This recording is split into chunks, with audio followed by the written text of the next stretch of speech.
Morning, everybody. Salam. And what a beautiful hall full of love for Balagopal this is. And I was asking myself, really, what are we all doing here, speaking to people who already know everything that we are about to say?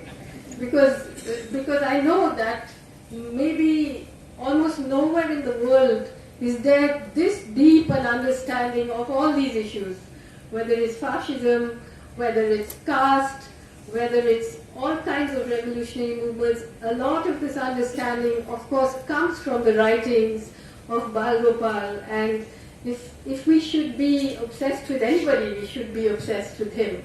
So it's so wonderful that all of you are here. Thank you for introducing me. I only understood two words in the introduction, Booker Prize and Lighthouse. Anyway, I have been asked to speak about the fascist moment. First, I must apologize to you if I sound incoherent because, for me the last month has been a very difficult month because I just lost my mother, and it was a very, we had a very interesting relationship. I kept saying that we couldn't be together in a room for too long because it was too dangerous, like two nuclear powers, in the same space. Flashpoints could happen, but so much of who I am and how I am has been because of her, and so I keep saying my entire life she was the obstacle race that I was negotiating, because she was one of the most unique and amazing women that I have ever met. And I structured myself around her cruelties and her kindness, and now that she's gone, I'm a little unsure of why I'm structured in this way. So it's a little difficult for me to make sense and be coherent at this moment in front of a big and very wise and political audience like you. What is the fascist moment? I sometimes have stopped being able to watch television in our country because it is the fundamental structure and enabler of fascism, the mass media. Anyway, I occasionally switch it on just to look at people's faces, because one can't forget the faces of the fascists that are always on our screens. And I just put it on the other day, and the first thing I saw was Muslim men being flogged in Gujarat. And we, of course, remember just a few years ago Dalit men being flogged in Gujarat. We don't have any time to recover from one moment to the next, because we are just flooded with things to be outraged about.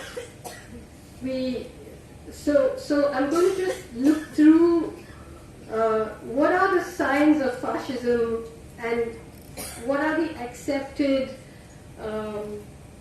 indicators of fascism. Like Clifton said, it doesn't matter. I mean, we've had many debates about is it fascism or is it not fascism. The point is that we have a regime whose fundamental organization, the RSS, not the BJP, which is the front office of the RSS, but the RSS, whose ideologues have openly embraced fascism.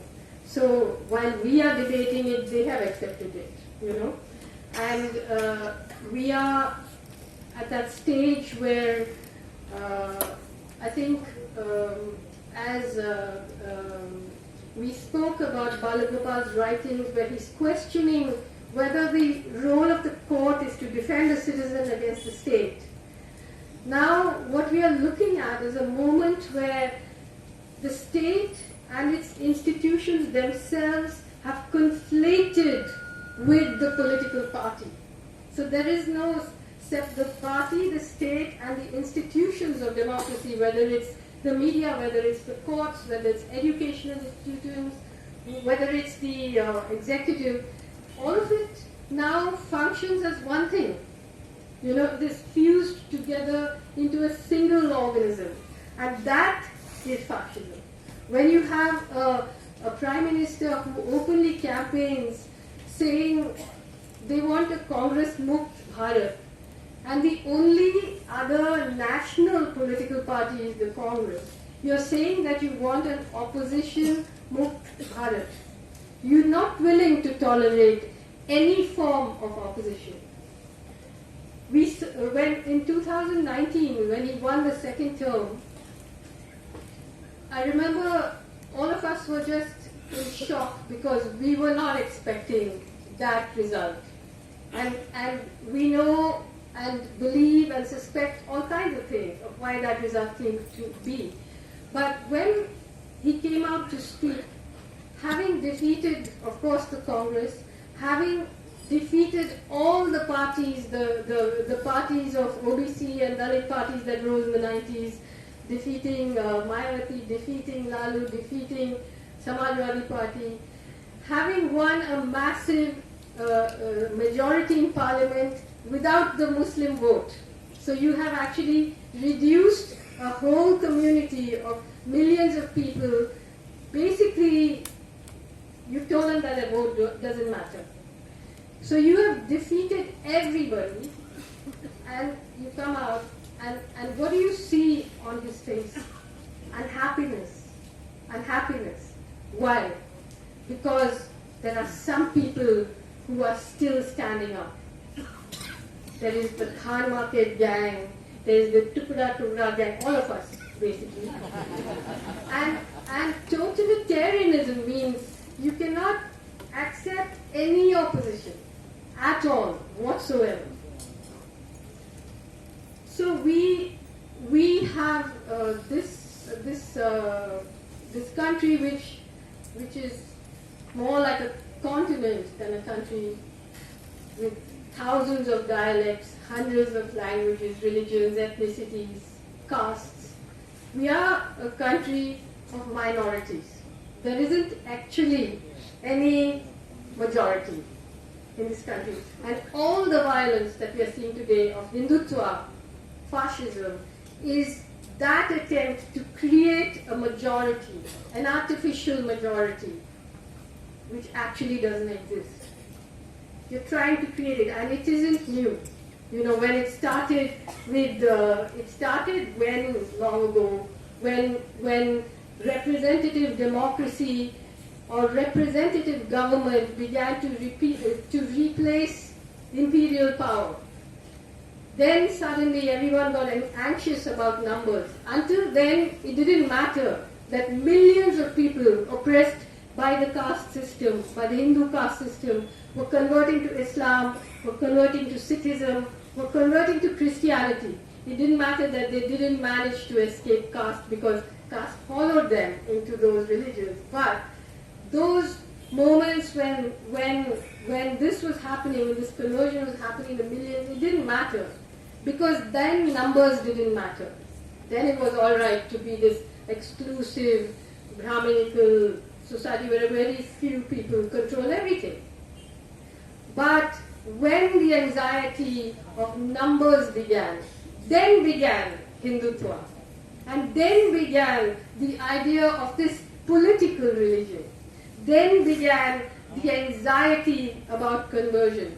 Then began all those meetings, Jat Paat Torak Mandal and Arya Samaj, all of them to woo especially the millions of Dalit people who were converting back into the quote-unquote Hindu fold. And that was the beginning of this modern fascism. And for a society that practices caste, it's just a sideways shuffle. For a society that believes that Brahmins are the gods on earth, it's just a side shuffle. Fascism is just a side shuffle. We, way before the Germans started off on Aryan the belief in the Aryan superhuman, we were doing it in India. So it's very easy for this society to become a fascist society. Clifton, you spoke about how 100% of the sanitation workers are Dalit. Look at the other side of it. Look at the caste of our great industrialists. What is their caste? You know, caste is something that is the engine that runs this country. So, Adani, Ambani, Mittal, all of them, what is their caste? What is the caste of the predominant judges in our country? The editors, the owners of media. So, we are structurally somewhere between feudalism, apartheid, Nazis, fascism. It's you know, these layers, one on top of the other. I mean, these days I keep thinking about all the struggles that have happened in this country. I mean, in the 1960s and 1970s, these were revolutionary struggles. These were struggles calling for justice. These were struggles calling for the redistribution of wealth and the redistribution of land. These were struggles by working class people, the Naxalite movement. All of that was a struggle where the idea of justice was huge and real, a concept of equality. After those struggles were crushed, of course they keep re-emerging in other forms, but after those struggles were crushed, in the 80s and 90s came what? The anti-displacement struggles. Clifton and I met in the Narmada Valley, and we were just talking about what a profound understanding of the environment, of ecology, of democracy, of all of that, the struggle against that big dam gave us. But what was fundamentally, the fundamental argument was not displacement, but the fundamental base on which you could fight against dams which were destroying rivers, which were centralizing resources, which were snatching things away from the poor to give to the rich. The fundamental foothold that movement had was displacement. So from talking about the redistribution of land, the end of zamindari and all that, you come to displacement, where you're just saying, जो हमारे पास है वो मत छीनो. You know? So you come to displacement. That struggle was crushed. Then you come to the NREGA, Narega. Acha, just give people minimum wages for 90 days. Enough for any sort of upper middle class person to have a meal at a nice restaurant one night. That's all you're asking for. That was being mocked. That was the revolutionary. That is impossible. After NREGA now, it's like NRC. You can't even be sure of your citizenship.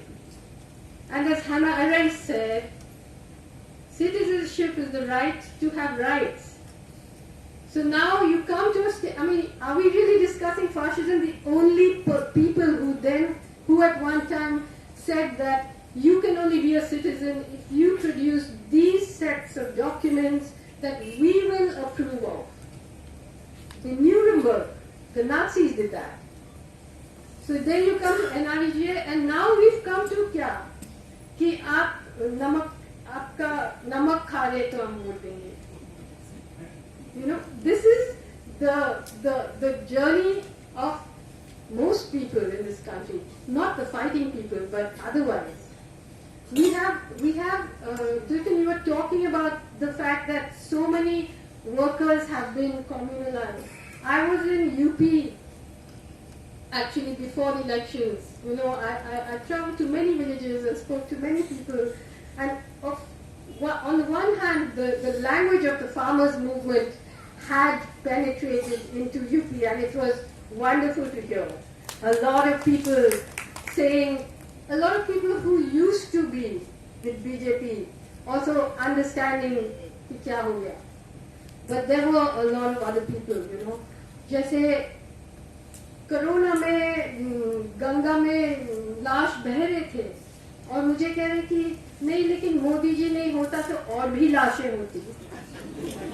No, seriously, you know, the humiliation. What is it that you know, what is it that makes people who are being humiliated revere the people who are humiliating them?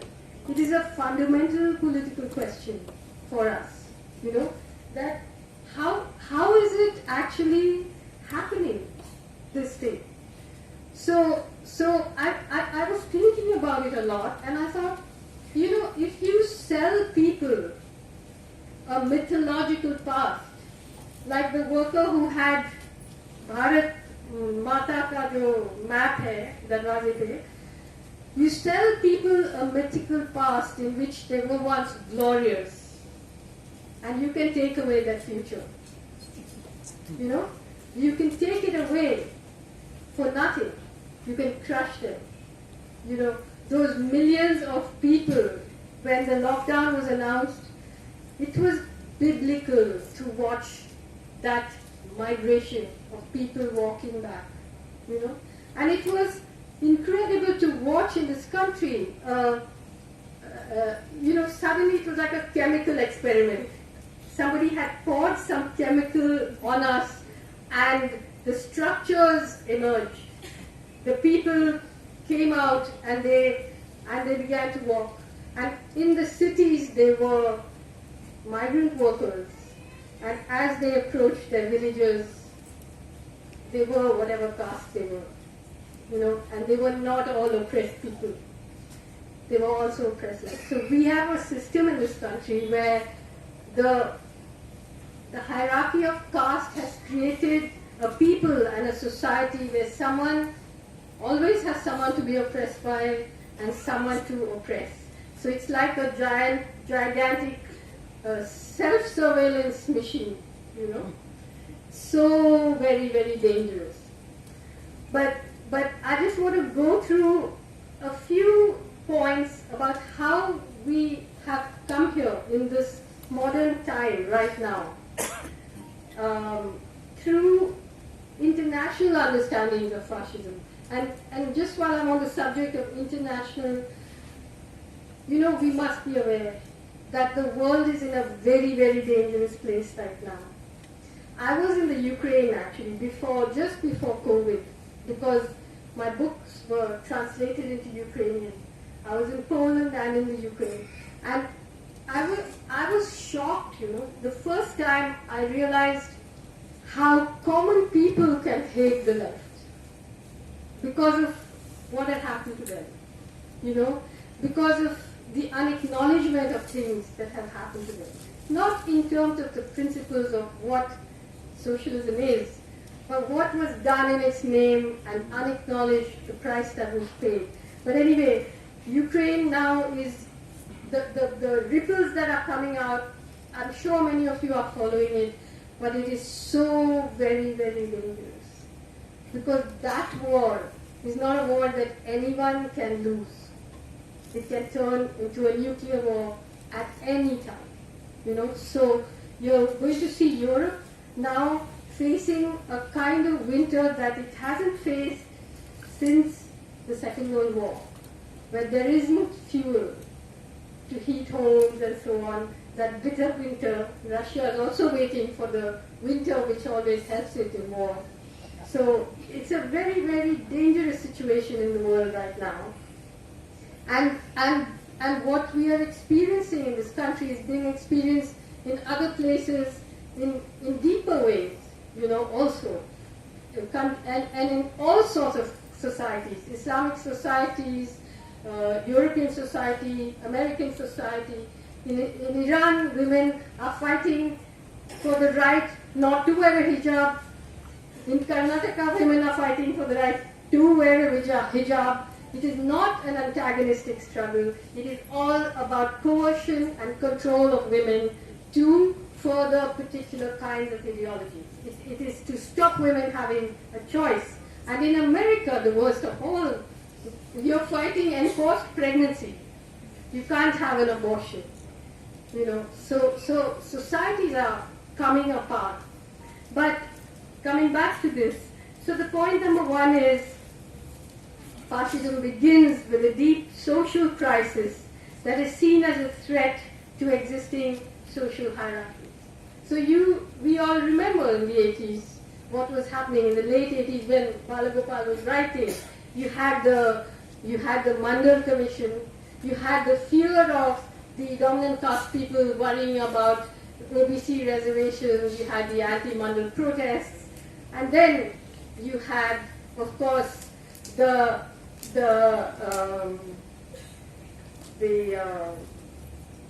Babri Masjid thing a little later. You had at that time the opening of two locks. I've spoken about this many times in the late 80s when Afghanistan fell, when Soviet communism ended and India became totally aligned. You had two locks that were open. One, the lock of the Babri Masjid, and the other, the lock of the market. And those unleashed two kinds of fundamentalisms, economic fundamentalism and Hindutva fundamentalism. And those two kinds of fundamentalism had two enemies. At the extreme end, you had everyone who resists this neoliberal economy is a Maoist, an urban Naxal, as we all know now, as all of you and we are, I guess. So you had that, and then you had Islamic terror. Both were used to make the state into a police state, from then on to now. Second, a longing for a mythic national past, fantasizing about a super pure racial Superman. Of course, we've talked about that. And you have people actually doing experiments and eugenic experiments even now, talking about this super Aryan and so on. And you have a very odd situation in India where, on the one hand, the sort of dominant caste Hindus claim to be Aryans who've come from somewhere, and on the other hand, they're in the jungle doing garvapsi to Adivasi people who've always been here, Then you have a mass movement with the support of some sectors of the national ruling class. So there was the Rath Yatra, there was the distraction from all the chaos being caused by neoliberalism as well as the Mandal Commission. So you had all this coagulating into the idea of pride. When you're talking about Modi saying that there are only two castes, the poor and those who want to save the poor from poverty, of course, I'm sorry to say this isn't Modi's idea, it was Gandhi's idea. It started then. And you had, and I have to say that we are a nation of extremely dishonest people. When we look at this person, I won't get into it now, but you also had the same, when you're talking about sanitation workers, in The Doctor and the Saint, I have an essay written by Gandhi called My Ideal Bhangi, in which he talks about how privileged people are to clean other people's shit, and it is so disgusting to belong to a society like this. It is so shameful, and to make politics out of dealing with sewage, to try and make Mahatmas out of dealing with sewage. Everyone does it in the world. People deal with their own sewage, except in India. It's really very, very sad. But the fourth is the emergence of a single dominant authoritarian party, the fabrication of an external and internal threat to the nation, often racial, religious, or ethnic in form. Now, if you remember what happened in 2001, when the World Trade Towers went down, when the world turned openly when it turned openly Islamophobic, when Islamophobia was an accepted mode of politics.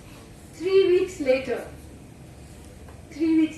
or 6 weeks later, Modi was appointed, not elected, but appointed the Chief Minister of Gujarat. Then you look at the events that followed. I have written about it a lot, so I mean in great detail. But then you had the Parliament attack. You had the Supreme Court coming out with a judgment years later, which sort of, I'm just paraphrasing now, but it said, we have no evidence to prove that Mohammed Afzal is a member of a terrorist organization, but in order to satisfy the collective conscience of society, we are sentencing him to death. You remember the atmosphere after the Parliament attack. Then you had Godhra and the massacre in Gujarat.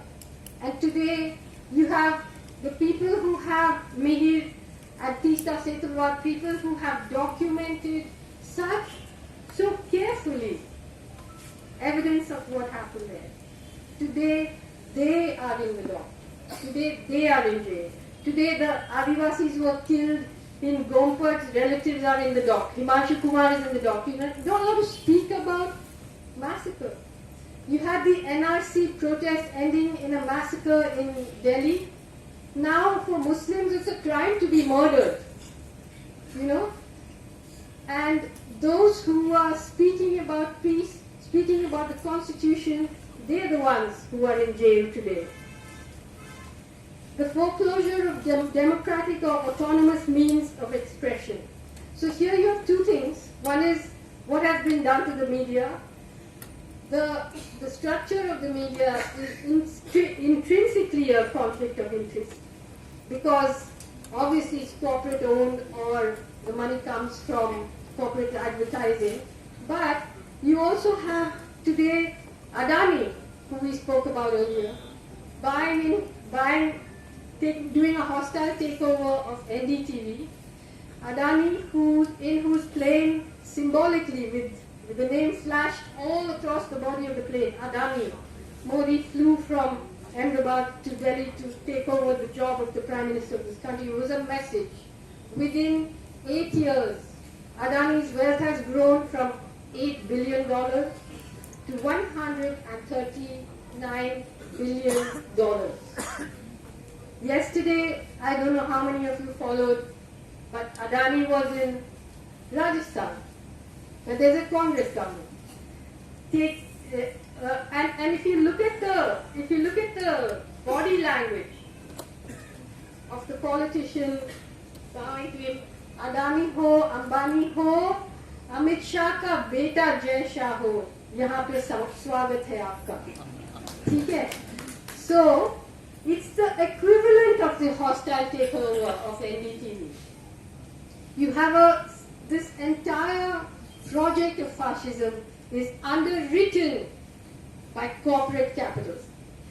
And Adani, you cannot become the second richest man in the world in 7 years. You cannot, unless you are merged with the state, unless you are the state, unless laws are being written to facilitate that. So there is this issue. Now if you look at it a little closer, the media, all of us know. I was just telling someone yesterday that all of us talk about the news. All of us talk about what fake news is and how news has been taken over and manipulated. But I'm sure not many of you, I certainly don't watch these TV serials, on these channels. But even if you're walking past one and walking from one room to the next, in every frame there is the signaling of fascism. In every frame. And that is far stronger than fake news. I'm a writer and I know that fiction is stronger than fact. you know, because it addresses something at some other level. So okay, but then we have the machinery. The other way we express ourselves is through voting. So you have the machinery of voting now. I'm not talking just about the EVM, but look at the funding. The electoral bonds, which has made entirely anonymous how political parties can be funded. And now they've changed, I think yesterday or only, they changed the laws of CSR, corporate social responsibility, to make them more opaque so that that money too can go to political parties. So you have, on the one hand, a political party that's not counting Adani's money, you know, but whether Adani is a politician or the politicians are corporations, we leave that matter for another day, but not counting Adani's money, I'm saying, you have such a hugely rich political party.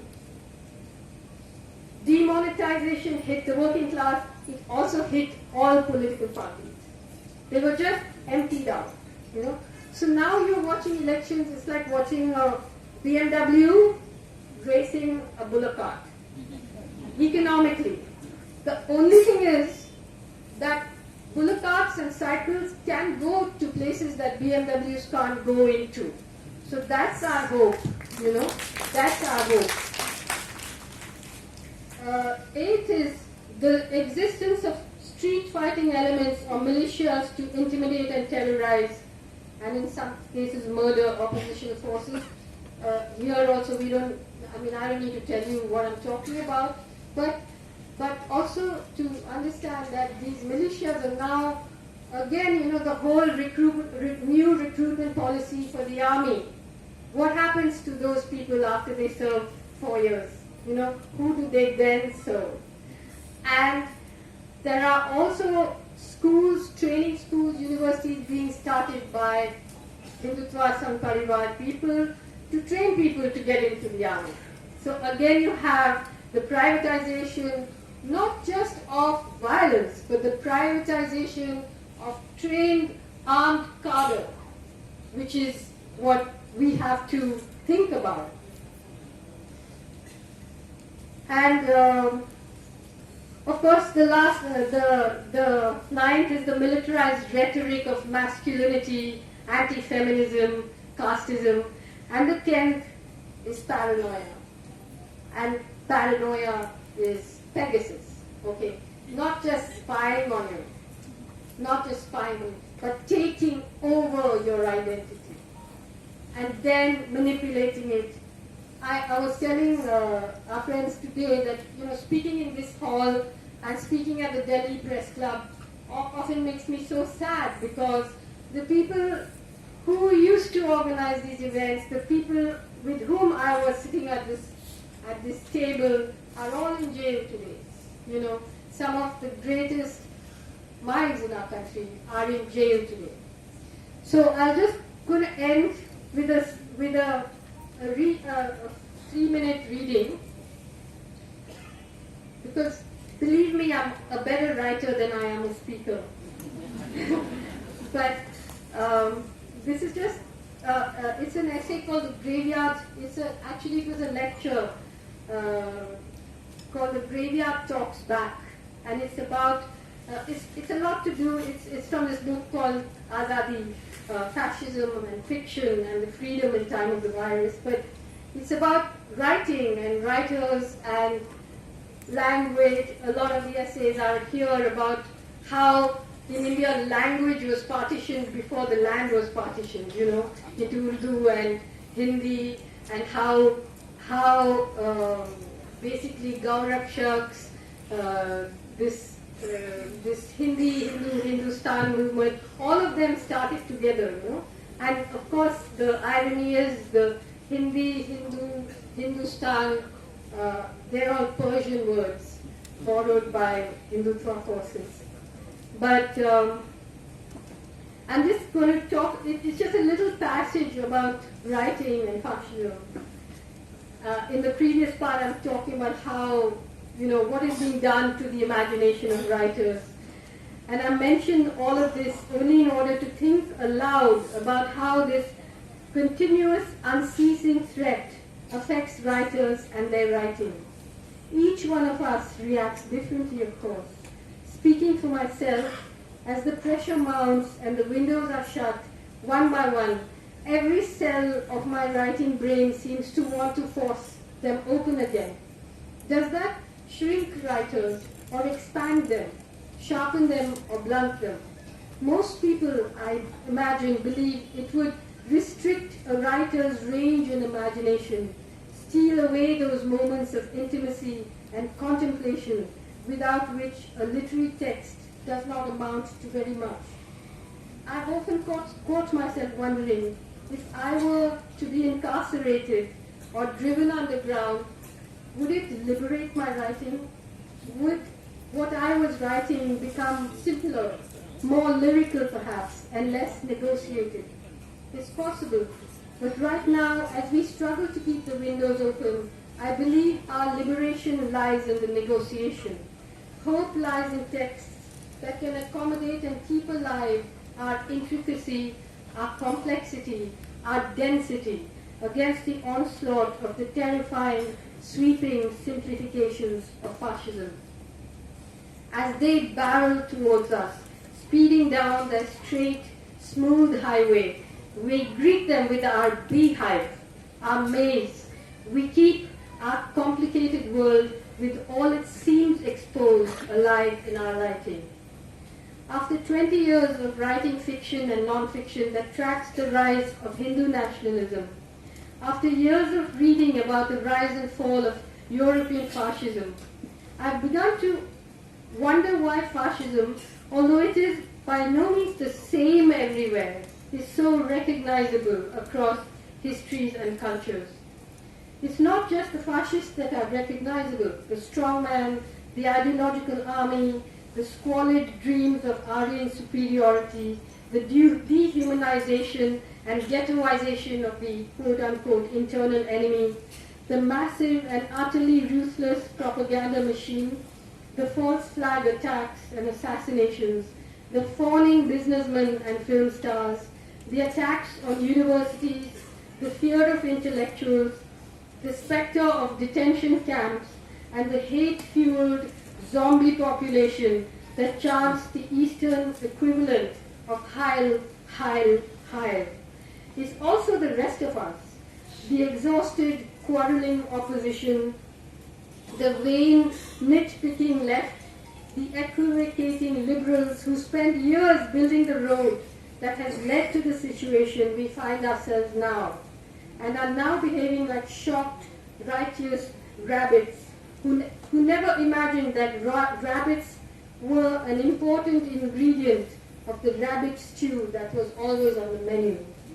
And of course, the wolves who ignored the decent folks' counsel of moderation and sloped off into the wilderness to howl unceasingly, futilely, and if they were female, then shrilly and hysterically at the terrifying misshapen moon. All of us are recognizable.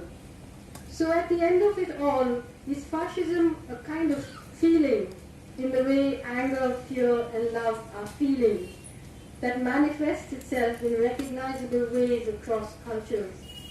Does a country fall into fascism the way a person falls in love? Or more accurately, in hate? Has India fallen in hate? Because truly the most palpable feeling in the air is the barbaric hatred the current regime and its supporters show toward a section of the population. Equally palpable now is the love that has risen to oppose this. This was written at the time of the protests against NRC. You can see it in people's eyes and hear it in protesters' song and speech.